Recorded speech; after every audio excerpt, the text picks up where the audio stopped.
right, guys, thanks for being on.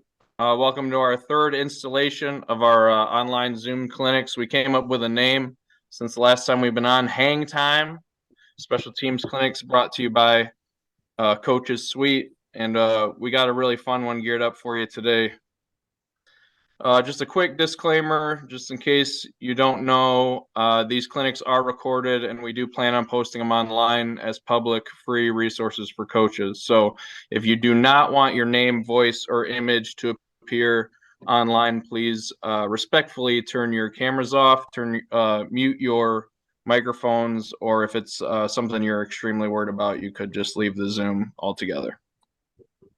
All right, who is Coach's Suite? I have a long promo I'm supposed to read, but I'm going to forget that because I respect your time and I want to get to this clinic. So basically what we are is we like to take the pressures and time constraints of the recruiting process off of high school coaches' hands and make them a all-inclusive recruiting website for their team's program, as well as build all their players in their program individual recruitment profiles that can be sent to thousands of coaches across the country. We are the ones that send the profiles and the recruitment sites to those college coaches, and we help out with all the promoting that we can as well. If that's something that sounds good to you, we got something for every size program and every athletic budget. Visit us at coachessuite.com and give us a follow at Coaches Suite on Twitter. Coach Grammens is a 25-year educator and soccer coach at Anchor Bay High School. He's got so many awards that I had to write them down, so I'll read them off in a second. He has a mental performance mastery cert, and he is the owner of Target Mentality LLC.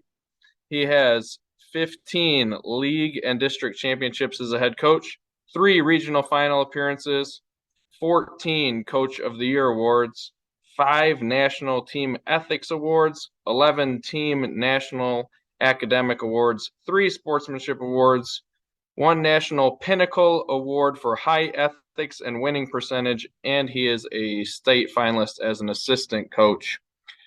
Coach Grammens, my buddy, talk to us a little bit about target mentality and what you're going to speak on for us tonight. Well, thanks, Rob and John and Dan for having me. Can you hear me? Thumbs up if we're good. I got you. Gotcha. Man, if I didn't have all those great athletes, the awards that I've been a part of would never have happened. So definitely, a shout out to everyone that I've coached. So target mentality was basically born out of failure. I'm going to rewind to 2013 when we had a team that we took to the regional finals. We weren't even supposed to win the game before. The team we played was favored to win the state championship. So we win that game in penalty kicks, and we move on to the regional finals, having lost the eventual state championship team. Return a lot of players from that team into 2014. And we go into a district championship game and we lost. And we lost in penalty kicks. And I compare penalty kicks with that perceived pressure to maybe a punt at the end of the game where you have to pin someone deep and you're up 3, or that final field goal that you have to kick to win the game. So perceived pressure, very similar. But that 2014 loss really stung because we were expected to win the game. We jumped out in an early goal. We gave up 2 shots all game. We had 16. Only one of their shots was on net that scored, and we lost in penalty kicks. And I relived that game for about 2 weeks. And when I rewind and looked at it, I looked at what my players did pregame, what I was thinking about pregame, what I could see my players right now in warm-ups and how they're warming up. The mentality after going up 1-0 and thinking that we're just going to walk through this. And the team that we're playing against, again, nothing to lose. We heard that with Shane talking before. Playing a team with nothing to lose, per se. And that stung. And for 2 weeks, I just kept thinking and thinking and thinking. And finally, my wife said, Kevin, you've been in the past for 2 weeks. You've missed out on family time. Like, can you come back to the present moment? And that still stings. I remember exactly where I was in the living room when she said that. And I didn't know as a coach how to get past it, because I almost tied my identity to coaching and winning or losing. So after 14, I saw someone talk on the mental game. And since then, about 20 minutes to 30 minutes, sometimes more, since 2014, I've dedicated myself to learning something about the mental game and helping athletes. So fast forward 3 years to 2017, we did train penalty kicks.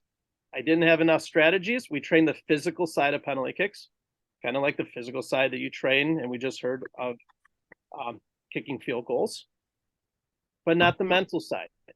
2017 in regionals, we didn't give up a shot on goal, but we lose. Soccer is a tough sport in that regards, because you could outshoot a team. The other team might not even get a shot on net and beat you in penalty kicks. After that, found some research on how do I train my kickers to compete in that moment with quote unquote ice in their veins. Very similar to that field goal kicker. Can we get them to the point where they're not thinking? They're just going through those habits. And in 2021, it's the PKs again in regionals, ice in our veins, train the mental side. Everyone can kick a ball 12 yards away. It's like a lot of your field goal kickers can hit a field goal 20 yards and in, 25 yards and in. It's just the circumstances change. So I needed to have or give them or coach them better to handle this perceived pressure. So it was born out of that. And it was also born out of having two athletes that I can specifically remember coaching. They had no fear. They'd run through walls for me. They were intense. No team wanted to play them, and everyone wanted them on their team. However, they were short fused. You guys have any special teams players that are short fused? Very similar. And you'd never know when they'd go off. And as a coach, I didn't have enough skills to help them get back to the present moment. So target mentality was born out of that. And in the midst of helping them improve, I think I've improved myself more as a person, husband, father, teacher.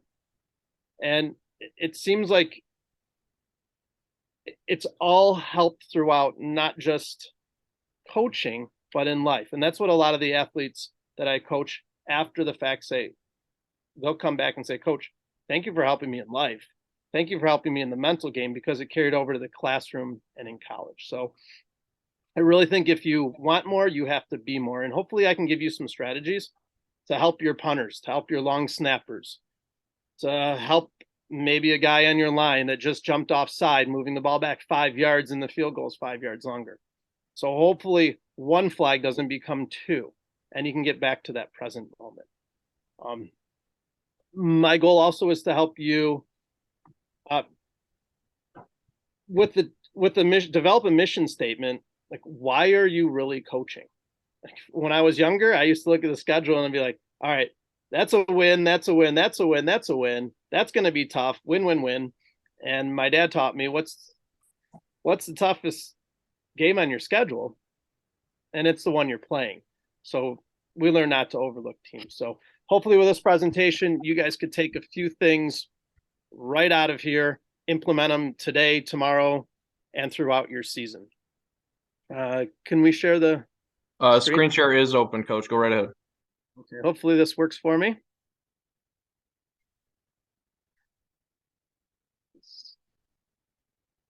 All right, thumbs up if you guys could see this. Is it working? All right, so there's my contact info on there. If you want to get in touch with me, you can get to my website by confidentathlete.com or targetmentality.com.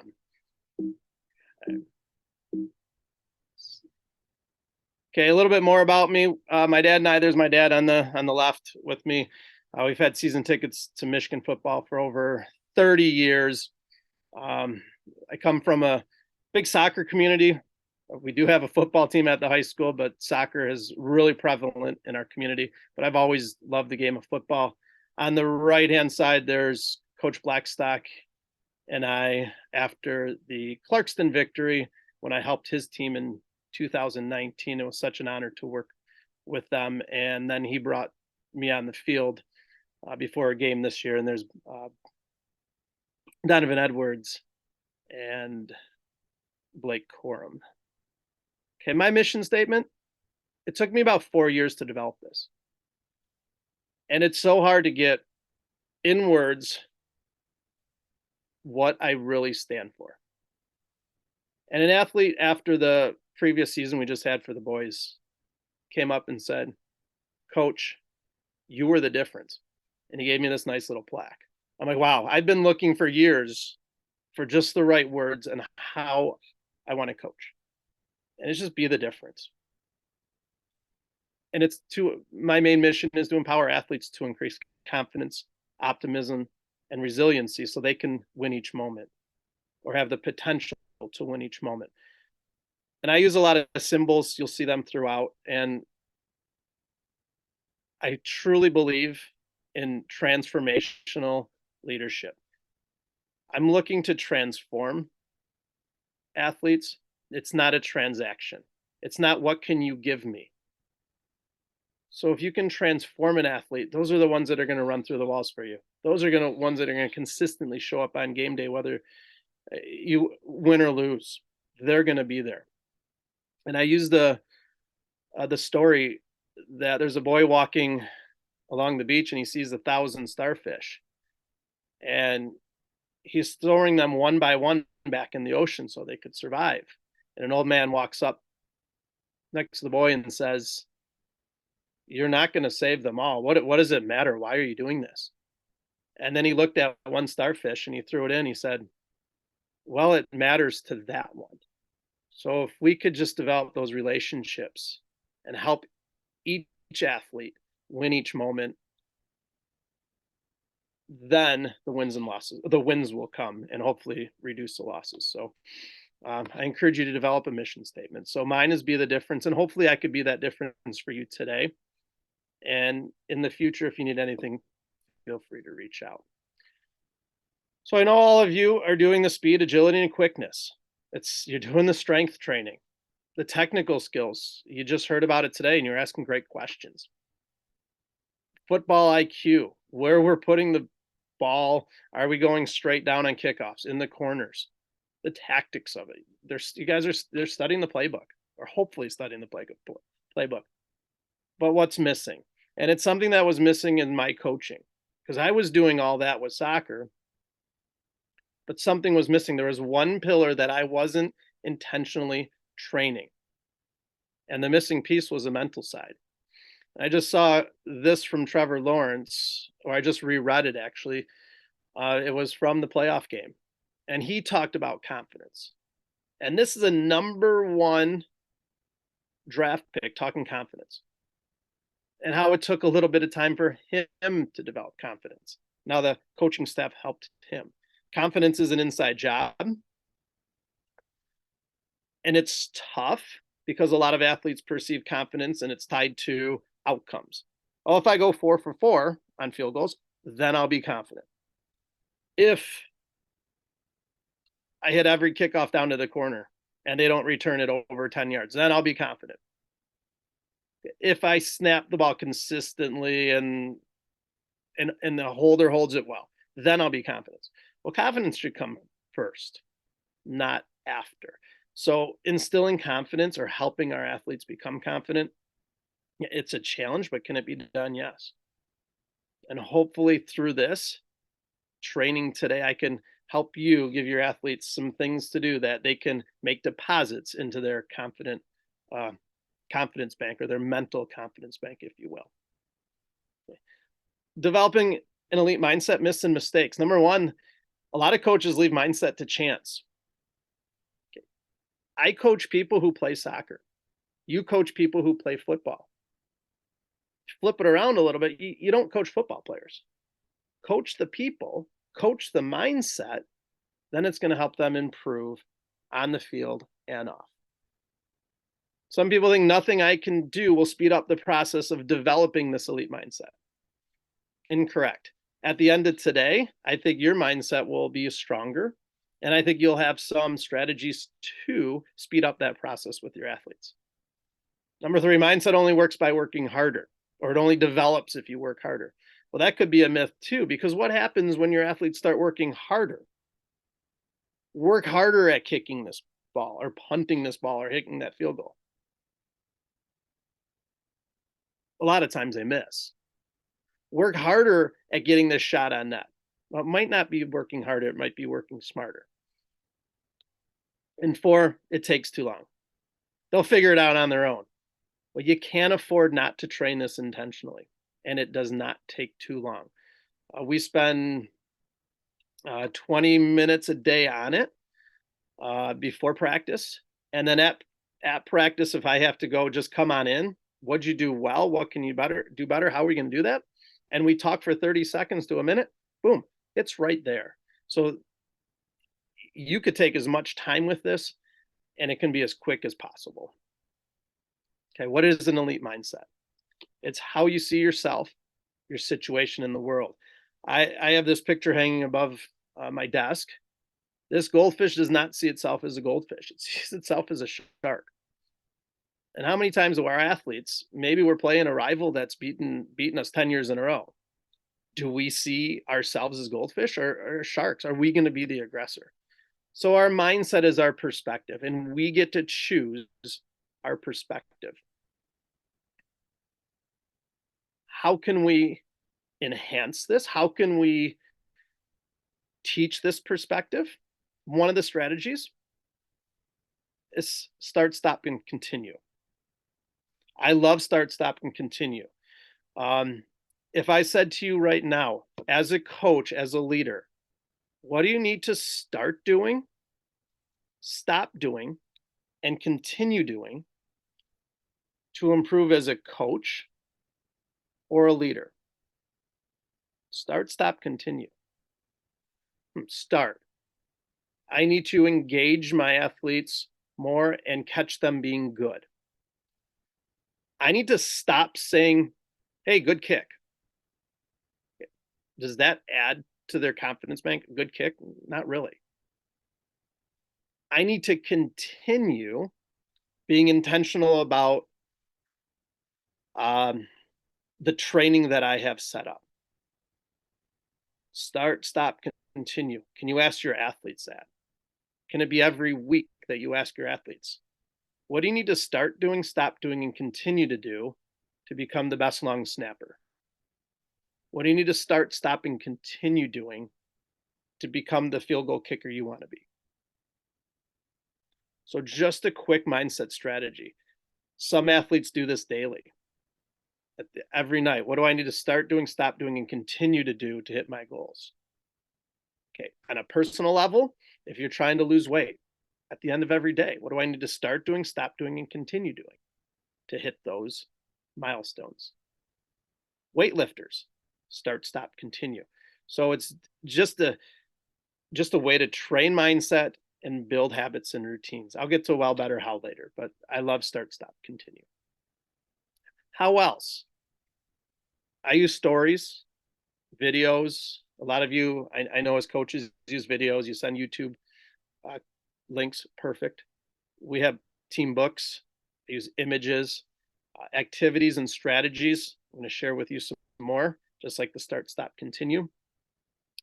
All of that builds a shared language and a connection that we have as a group. What is that doing? It's improving our mindset. The geese, where I coach at Anchor Bay, it seems like it's a flight path for birds. They're flying in a V. You'll see the geese on our t-shirts. What does that mean? It means to us that when geese fly together in this V, that they could fly, I think it's 70 to 80% further than they could on their own.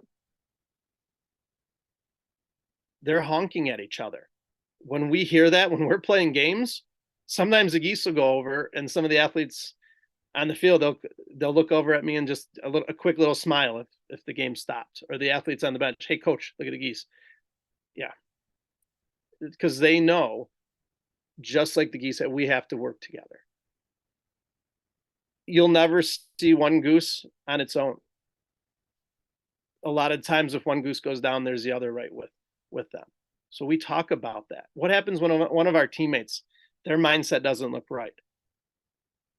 Our awareness is so high that we help them. So again, using these images, it helps us.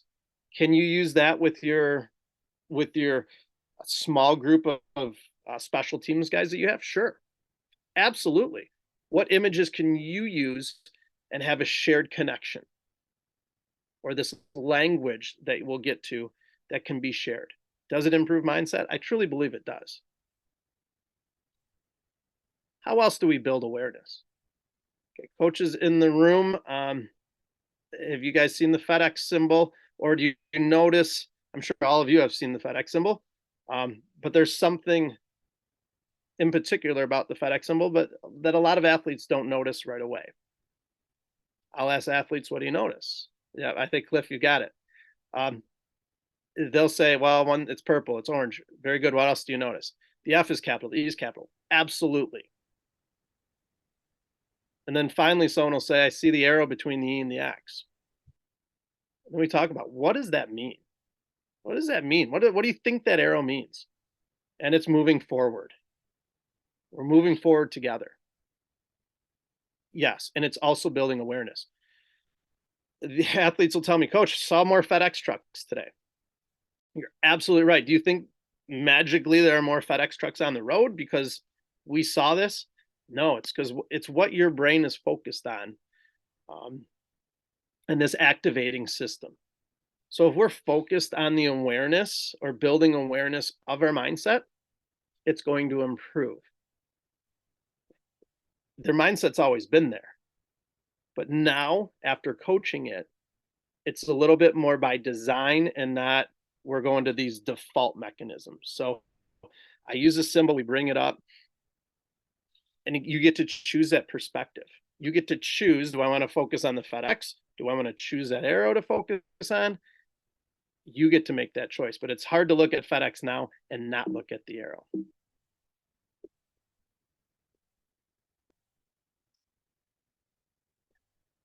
We use images. Do you want to be the oak tree or the palm tree? In a storm, sometimes what happens to the oak tree blows over. The palm tree weathers that storm. It bends. So I could say to an athlete, oak tree or palm tree, or be the palm tree. And boom, they're right back at it. They're like, okay, you're right. I'm not breaking. I'm bending. I'm not breaking. So again, use those images. Perspective. The first image on the left, I was so excited to coach my boys. I took a job as a junior varsity coach on the boys' side. So I knew eventually my boys would be coming through the program. And I waited I think it was about 6 or 7 years. So excited to coach both of them. Well, the first year, I had an opportunity to have both of them on my team. One was running on the track and he broke a small piece of his bone on his foot. And then my other son, it was at an indoor game. He was taken out by a player and dislocated his kneecap, similar to Patrick Mahomes, tore his ACL and his meniscus. So again, as a father, as a coach, it hurt. But I had a choice. What perspective did I want to take? Did I want to teach them like the negative parts of it? Oh yeah, this sucks. I taught them expression. It didn't happen to you. It happened for you. So how did this happen for us or you? So my oldest son decided to read more mental training books. He started working out harder. He squats more now. He's bench pressing more. So he used that as fuel. So he looked at that and said, all right, I'm going to get better because of this. Well, the next day back at training, or the first time he was allowed back, the one that blew out his knee, you could see in the picture with the broken bone, he comes back and he gets pushed down and he breaks his clavicle. Next day, he's got 6 screws and the plate there. Again, misses 8 weeks of his junior year. And that's the year we went to the state finals. He actually got into the state final game. Again, how can we use adversity to our advantage?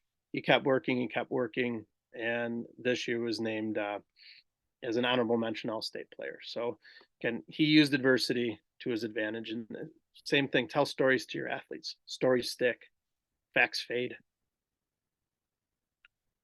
Some activities that you could do, actually have them write out. And as a coach, especially, have them draw a line down the middle of the paper. Have them write out, what can we control as special teams players or students, and what can't we control? And they'll find there's very little things that's in their control. As coaches, very little things in our control. For example, I've got the ape there for in our control: attitude, present moment focus, preparation, effort, and energy. Okay, we can influence things that we can't control, but in our control is very limited. Go to can't control: parents, officials, weather, field conditions. You can keep going on and on and on. What about the guy on the other side of the line that when you're kicking a field goal, who's 6'5" and he's got hops and he's blocked 3 kicks all year? You can't control that. So I implore you to do this activity with your teams. And if you could just shift that needle with your group from the things that you can't control to the things you can, you're gonna have a better chance of being successful. Because I know before I did this, I focused on a lot of things I couldn't control. And it was just that shift that made all the difference. How else can you build an elite mindset? Signs of success. What signs can your athletes put in their textbooks? Hopefully they open them, like little Post-its. What do you want your kicker reinforcing to himself on a daily basis? Imagine if your kicker or punter in school and they open their math book, and every time they do, they see trust your routine. Next 200 feet on this baseball team was what's right in front of us. What can we focus on right here and now? I like using win today, win the moment. So what are your athletes seeing that they need to remind themselves on a daily basis over and over, because thoughts become things? Every time they open their locker, what's in it? Every time they open their backpack, is there a sticky note? What are they seeing over and over? Of course, we've heard of the event plus response equals outcome. Urban Meyer, that was prevalent in his book. And we actually go through a whole bunch of events that, all right, we go down a goal. This is how we're going to respond. You can do that. We miss a field goal. Who's going over to the kicker? Or is the kicker running off on his own? Punter botches a kick 10 yards out of bounds off the side of his foot. Is he running to the sideline on his own? What's his response going to be? That's going to determine the outcome of the next opportunity he has. In the Viktor Frankl quote, between stimulus and response, there's a space. In that space is our power to choose our response.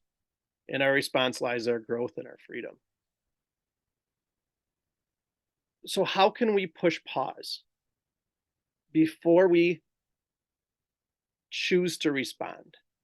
The athletes that I told you about earlier, they reacted. They reacted right away. Push pause. How are we going to respond?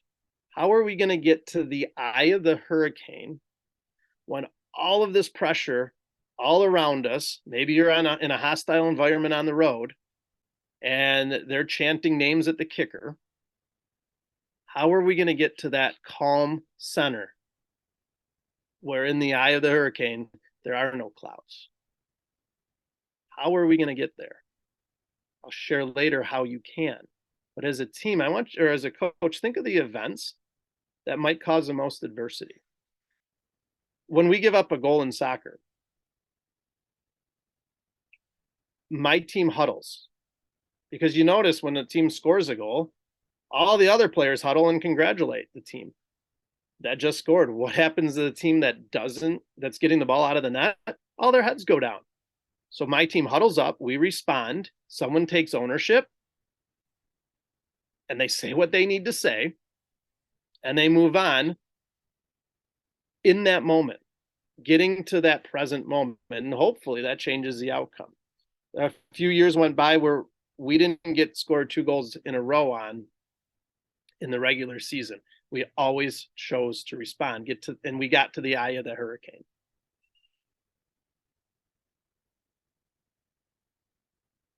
Calm mind, energetic body. Speaking of that hurricane, or if you think I spell energetic wrong, sorry about that. At the surface of the ocean, the waves are always hitting. They're hitting the beach, they're hitting the cliffs. That's what's going on that we could see in our athletes, that they're just bringing this energy. But hopefully inside of them, they have this calm mind. What kind of mind are we giving do our field goal kickers have when they're going out with 3 seconds left and they need the field goal to tie? Energetic body, we want that mind calm.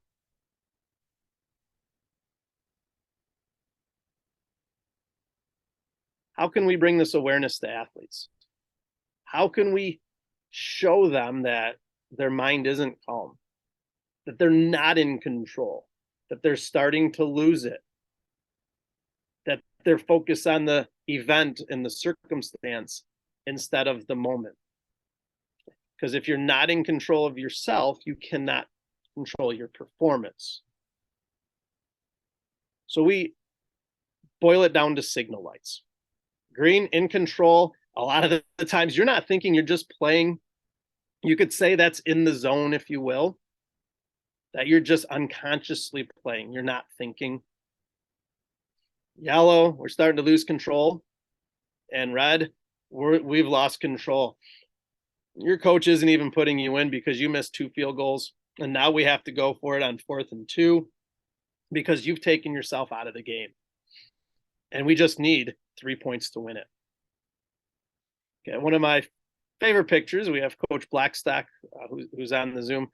A little bit unhappy with a call a ref made. I think he may be red light there. And one of my athletes on the right-hand side, who actually went through 4 years of my training, and he's carrying the ball bag. In those moments, both lost control. I think Coach Blackstock was able to regain it. It took my athlete some time. He took himself out of the game. He was so red light that he took himself off the field, and he was on the field in the state title game the year before. He came over and said, "Coach, I've done all the strategies," which I'll share with you in a little bit. "I've done them all, but it's still weighing me down." And I said, "Go grab that ball bag." Because your thoughts are like that ball bag. You're not going to get on the field holding the ball bag. Your thoughts they're weighing you down. You realize it. You've gone through the strategies. He told me he's red light and he can't get over it. I'm like, okay, grab the ball bag. When you put it down, you've released the pass play, which happened 14, 15 minutes ago. You've released it. We're moving on. I look back and he had it 10 to 12 minutes later. He couldn't get away from a play that already happened. So hopefully I can give you some strategies to help athletes like that. At least his awareness was there. He didn't fly off the rails any other way, but he's like, "Coach, I'm red light. What else can I do?" So how do we build this? Coach Grammens, can you back up 1 second on that Yes. stuff? Sorry to interrupt you, but I think it's also important to point out that yes, that's me, and I was red light in the picture on the left. Uh, Previously, in your one of your slides, you talked about creating a common language, and what got me from red back to green very quickly were the kids on the sideline because we had spent so much time talking about this stuff. They were the ones that were yelling to me, stay green, coach, stay green." And that's what like jolted me back to what the hell are you doing? Like, I'm out of control. I can't think straight. My focus is in the wrong spot. And without the common language, they never would have gotten me back, so quickly. Yeah, and thanks, coach, for jumping in there. And that's the best part of doing the mindset training is the coaches, or I'm sorry, the players start coaching players. And as coaches, we're like, this is great. We're developing leaders. And all they have to do is say two words: stay green, or get to green, or eventually we'll hear flush it. I know you said years ago, coach, you had them, they actually wiped uh the top of their helmets or their visors, like wipe it off, it's gone. Because how many times as coaches or as players that we're living in the past, or we're fearful, okay, I'm 0 for 2 on field goals, I'm 1 for 3. What's going to happen next? Oh, my last kickoff just went out of bounds. What's going to happen next? The game's not played in the past, nor is it played in the future. The only place you could be great and play this game is in the present moment. And that's when, if our focus is in the future or in the past, we're probably yellow or red light. But do the athletes know that? Are they aware? Because if they're not aware, they can't change. And the best part is seeing them change on their own without you helping them. Coach, anything more on the? All right, thank you. So what's one of the first steps? I actually have them fill out a chart. When you're green light, when you're at your very best, what's your body language look like? I can't speak as much to the special teams that you guys are all experts at, but I have a feeling that their shoulders are back, their heads up, their eyes are on you as a coach or where they need to be. So what's their body language look like when they're green? And when you notice they're off a little bit or starting to lose control, can you see it in their body language? And I'm sure you can picture one of your athletes right now when they're red light. Maybe it's after that missed field goal. But again, that's an opportunity. Perspective, you missed that field goal. That's a good chance for, all right, what's the holder going to do? Is the holder the first one over talking to the field goal kicker, tapping him on the head? Next kick. Yeah, that was wide right. Next kick, right down the middle. So it's an opportunity. How do they respond after those events? So then you talk about green light focus. What's it look like when you're locked in? Yellow light, they're starting to look at, all right, there's only 2 minutes left in the game. I might get a chance to kick this. Red light focus, where are we going for dinner after the game? Can this game just end? I haven't kicked at all, except that opening kickoff. Self-talk, which is so important to building confidence. Do you know how your athletes are talking to themselves? In our self-talk, one way I talk about this is, would you want your self-talk on that Jumbotron or your scoreboard? If it's yellow or red light, you probably don't want it up there, and you have to be aware what you're saying to yourself. At yellow and red light self-talk, it's not building their confidence. So do you know how your athletes are talking to themselves when they're green, yellow, and red? Should go back to body language. The body language is their billboard. And what are they advertising? Are they advertising success or failure? We talk about physical feelings. How do you feel when you're green light? Energetic. Yellow light, red light. Are they aware that these feelings could lead to decreased performance?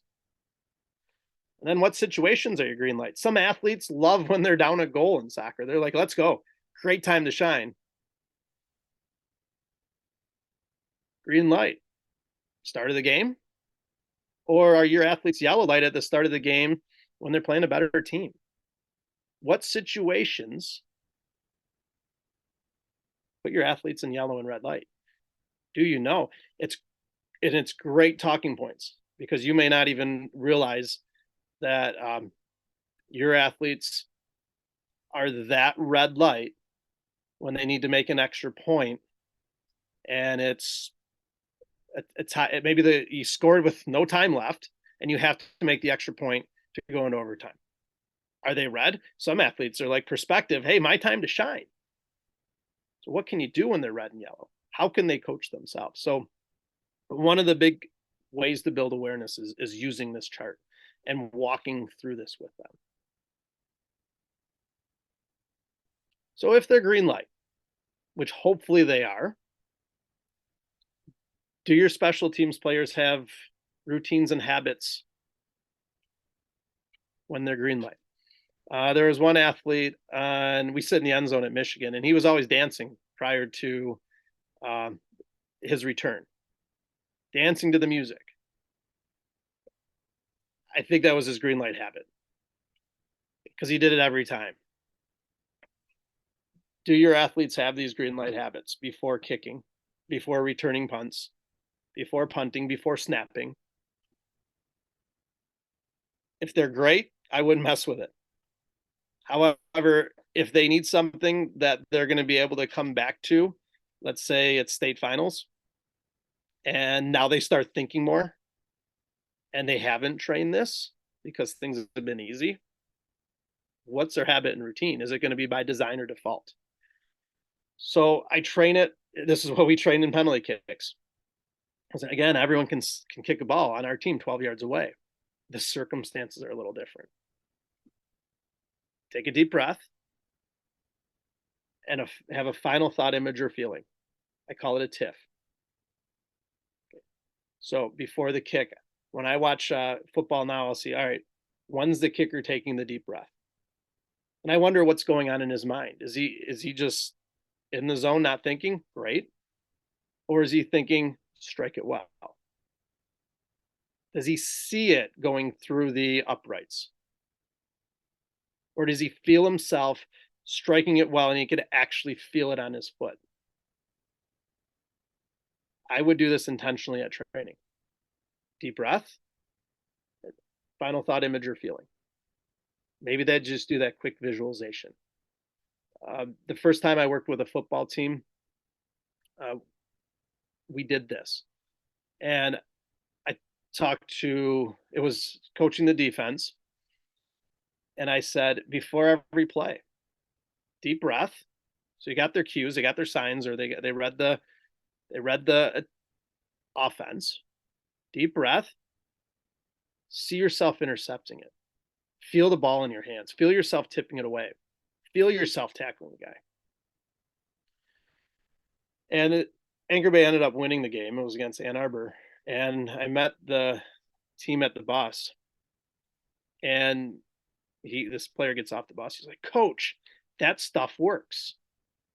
He's playing safety. Before the snap, he took a deep breath. He saw himself jumping the route. Interception, ran it back, I think, to the 2 or 3 yard line. Eventually, they won on the last play. That was his habit. Before every play, deep breath, and then he picked one, a thought, image, or feeling. So when you're green light, keep developing those habits and routines. Can the punters do that? Sure. Deep breath, gets the punt, and it's off. I watched watching college football on TV. I'll see quarterbacks. What's their habit and routine? I've noticed that they have their the towel that they're wiping their fingers on. Maybe that wiping their fingers on is attaching them to the moment. Deep breath. Do they have a final thought, feeling, or image? If they're just in the zone, they're not thinking, that's great. So encourage your kickers to have those routines. However, when things go wrong, which they probably will, Is this intentional? Should be. Their mistake ritual. 3 things. A physical release. For example, your kicker just shanked one wide right. Maybe he's a lefty, or right footer shanks it, pulls it to the left. What's the first thing they're going to do? Maybe they're going to clap their hands. Okay. They're going to swear in their head, do whatever they're going to do, but they're going to release it. Maybe they take a granule of those niblets out of the turf and they throw it. How are they going to release it? Are they going to hit their helmet? It's gone. Throw it away. They're going to flush it down. Deep breath. Get some back in the moment. With Coach Blackstock, we called it 6-2-7. As long as your exhale is longer than your inhale, perfect. You could do a 3-1-4 if you want. We called it 6-2-7. And then there's self-talk. It's not, I suck. There we go. I shanked another one. Got to get them back from yellow and red to green as fast as possible. Because the only way we can play this game is in the present moment. Okay, punter shanks one. Okay, physical release. Clap the hands. Takes a breath, self-talk, next punt. Next play. Next play speed. How can I get to the next play? Okay, because we don't want them sitting on the sideline replaying that play over and over and over in our head. Have a mistake ritual. Some of my athletes would just shake their hands. Take a breath, self-talk, next touch. Let's move on. It's going to happen. We're in the arena. There's a poem on being in the arena. We're going to make mistakes. Okay, have a mistake ritual. What are you going to go to get back to green light? Because you have to be in control of yourself before you can control your performance. Some keys to keeping it simple. Russell Wilson, in his locker and on his phone. His signs of success. Great fundamentals, great balance, be engaged. Then each snap. I love E, next play. There's an article from The Athletic that talks about Russell Wilson and visualizing I think it's a red button. I don't like red because that's that red light mentality, but whatever works for him.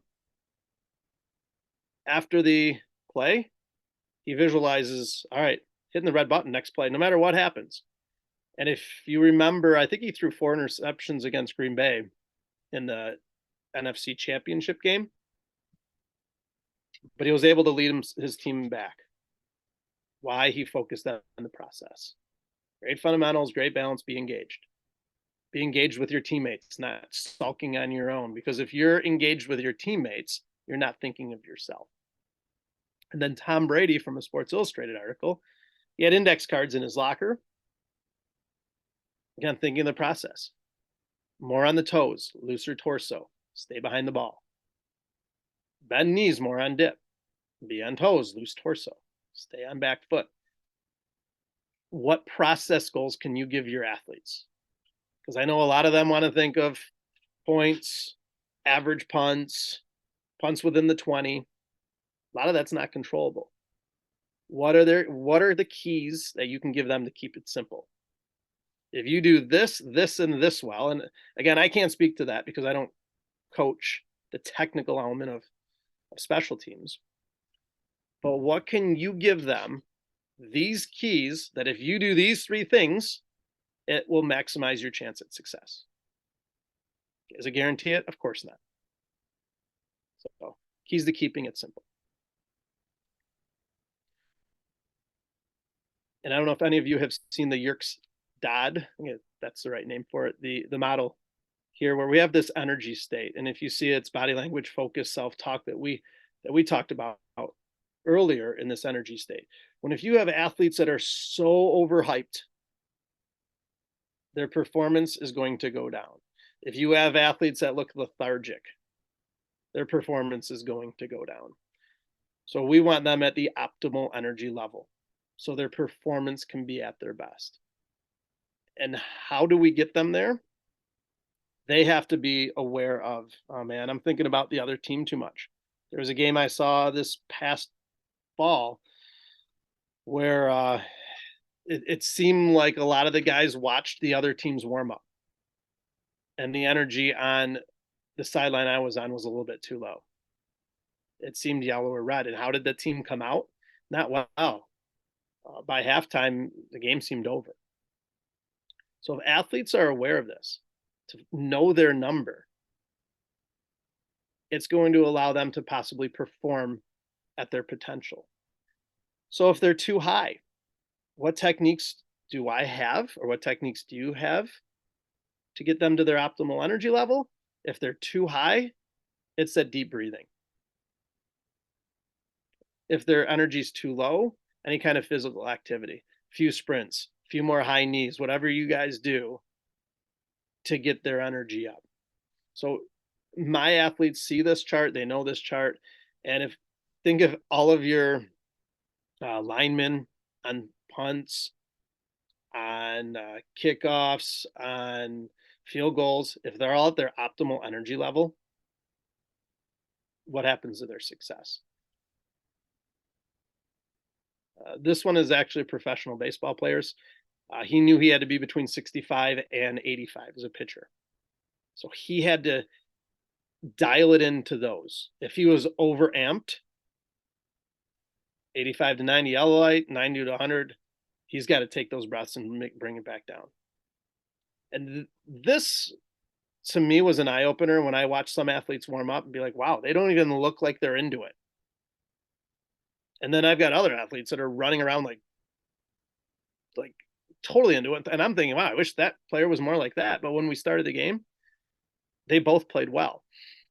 And I always thought, wow, we got to get everyone hyped up, hyped up, hyped up. Well, sometimes, but do we want our field goal kicker who's really good at a 40 to be hyped up to a 90?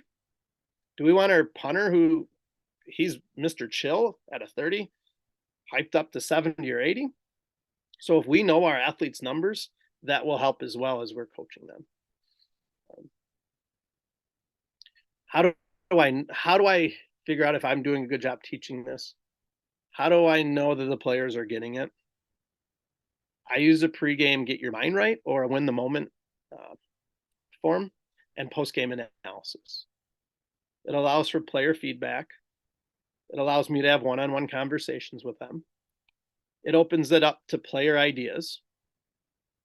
It checks for understanding. Did I teach what I'm teaching well? Do they understand the signal lights? Do they understand about their energy state? It develops trust and it builds relationships. So I've had on post-game analysis players calling me out and saying, Coach, what were you thinking here? You should have played so-and-so. You know, hindsight, they were absolutely right. It was a great moment to have a one-on-one conversation and say, hey, you're right. I made a mistake. Next game, you'll see my subbing patterns change. Okay. Sometimes the athletes are right, sometimes they're not. But it's just developing that trust and seeing what they see through their eyes and building those relationships. What are some questions on the pregame win the moment or get your mind right forms? What's your warrior state number? Jim Harbaugh talked about being, I think he said like happy warriors. What's your warrior state number? Are you 60? Good. Were you, you'll see on the post-game form if they got there. Were you at 85? Whatever they were, maybe they're 15, Mr. or Mr. Chill, great. Before the game confidence meter. How you feeling? Because if I get this and I see they're like 2, be like, hey, what's going on with the confidence? And maybe pulling back into their self-talk, going, all right, what are you saying to yourself? Or finding sometimes that they found they succeeded in challenging moments. Hey, you played that player before and you shut them down. Okay. Health meter, how they feeling? Before the game, I'll have them write down, what's the possible adversity here? Maybe we're on the road. How are you going to respond? The possible adversity might be the crowd. The possible adversity might be we go down a goal. Possible adversity, one player on the other team calls our player, whatever. How are you going to respond? What do you need to do today to win the moment? So those are the process goals. I need to do this and this. And then visualizing yourself winning moments. What do you see? And then I have on the form a quick note to coach. Maybe something happened in the player's day that we don't know about. And then we could address that and say, all right, how about this? How about we put this? Maybe dad or mom screamed at you, girlfriend dumped you before the game that we don't know about. How about we write this down, put it in a jar? Your problem can be in the jar, and it's going to be in the jar after the game. And after the game, I'm going to give it back to you. But can you give me 90 minutes to 120 minutes today to be at your best? So a lot of times we don't know what's going on in our athletes' minds. So just a quick note on the form pregame, perfect. Post game, which it's due the next day. A lot of times before we meet, they're writing this down. You could do it on a Google form if you want. What was your respondability? How did you respond to these or adversity? If it was a 1, all right, why? What happened? Did someone get under your skin? Aggressive mistake meter. That's a new term we're going to use this year, is especially in soccer. I don't want them being tentative, but I want them to know making mistakes is okay. Play without fear. Health meter after the game. How are you feeling today? Did you play within your warrior state? Were you too high or too low? What are 2 little things the team did well and 2 little things the team needs to improve? And again, I say the little things because the little things turn into big things.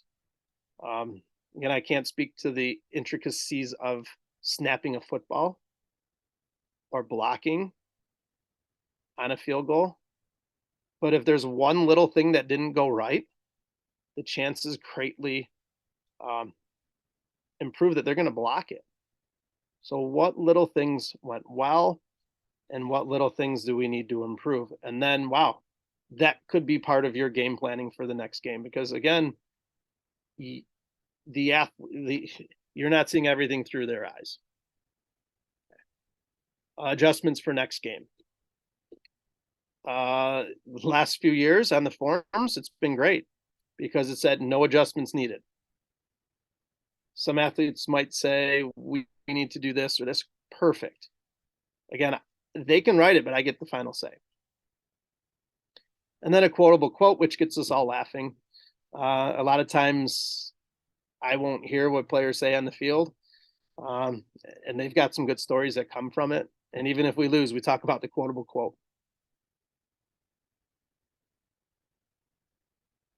Okay, I'll end it with this. Knowledge minus action means nothing. Our player here, he had all the knowledge. He had all this. 4 years I was with him. He knew he was red. He was doing the clap. He was doing the breathing. He was doing the self-talk. But he still couldn't get it in his brain that, hey, this is gone. That last play is gone. It meant he's on the bench. Knowledge minus action. He tried the action, still didn't work. Means nothing. I tell my athletes, like, after we do this training, if you don't do anything with it, it's not going to mean anything. However, knowledge plus action is everything. Picture on the left was the game-winning goal that we had in districts last year. And then our Team Pinnacle Award, which I just got in the mail last week. Very proud of that because it's high winning percentage and Team Ethics Award with very few yellow cards and red cards, which very similar to personal fouls in football. And then there's our championship team.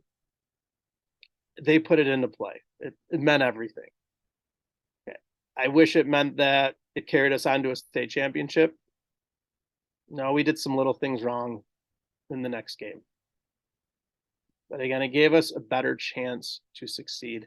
It gave me a chance as a coach going, all right, when we go into this game, I don't have to worry about their mindset. I know where it's going to be, and then I could just make those few adjustments. So I'm leaving.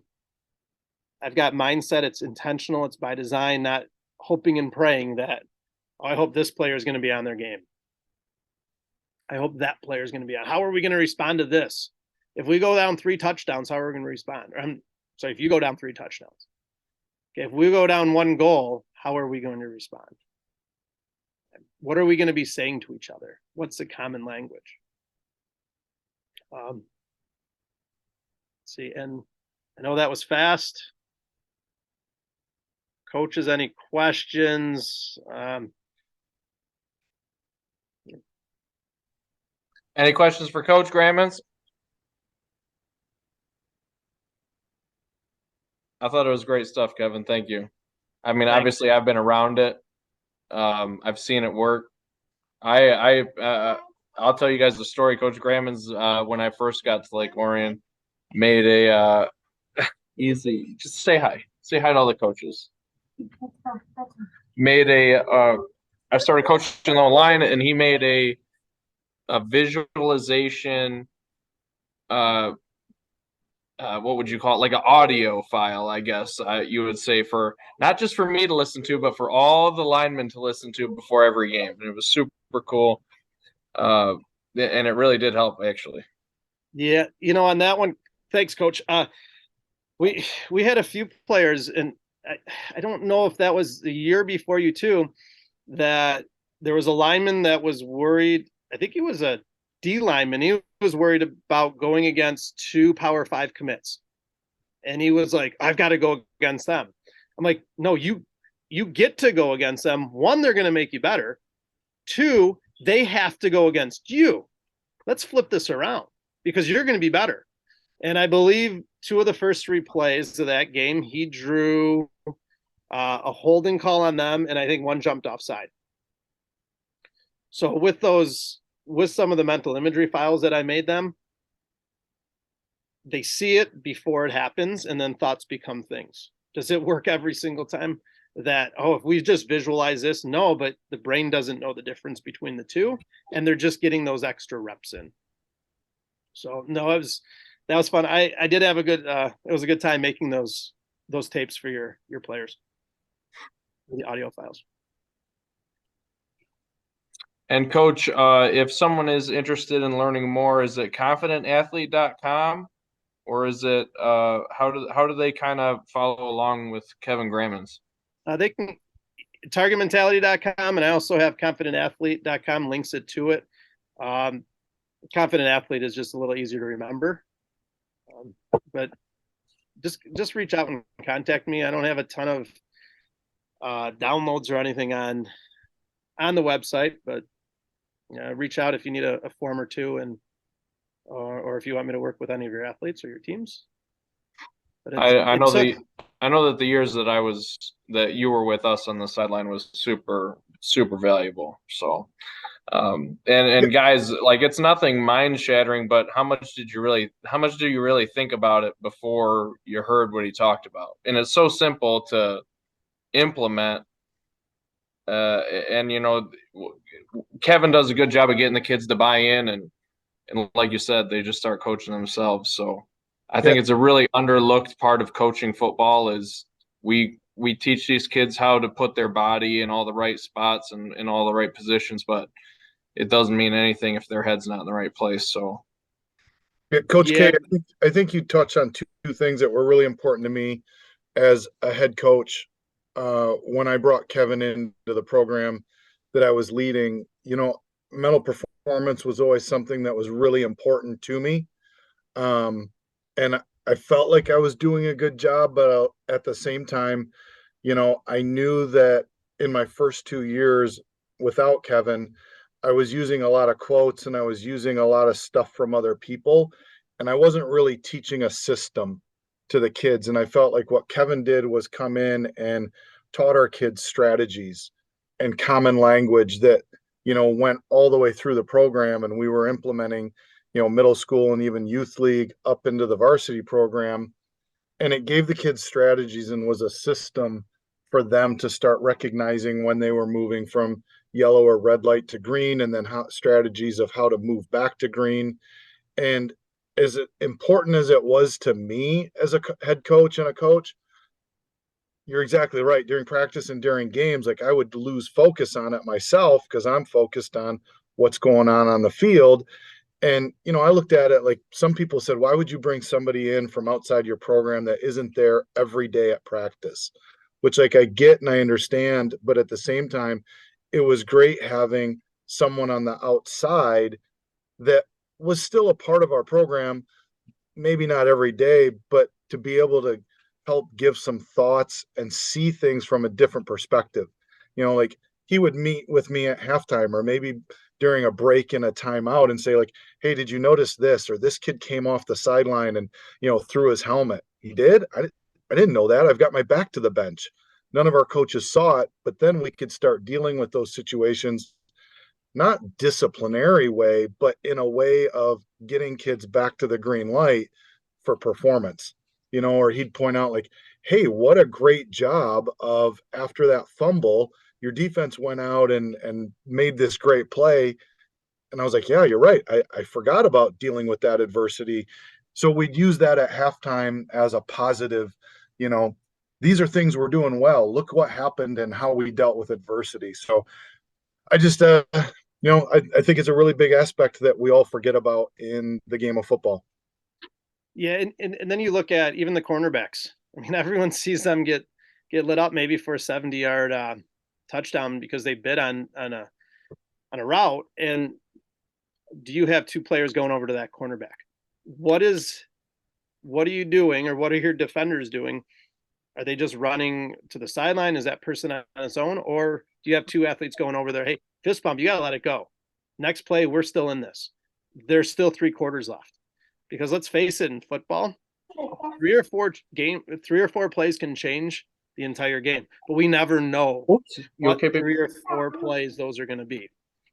And if you've got one that doesn't have their mind right or they're red light and they're on that island, they might get lit up again, and then it's over. So, and for Coach Grammens' post-game thing, like the post-game reaction or reflection, with the numbers we deal with in football, my first thought was like, God, how am I going to manage that? Well, I set up a Google sheet and I send it out, on Saturday. We play on Friday, and it's great for me on Sunday evening or Monday, during lunch, to just electronically go through the Google sheet and see what my players are feeling about the game and their thoughts and where they're at. So when I get to practice on Monday, I've got a better awareness of how they're reacting to things and can start dealing with them head on, so a lot of good stuff in there. And I really encourage you to reach out to Coach Grammens, or if there's somebody else in your area, just start learning more about mental performance and reading books. And I think you'll find a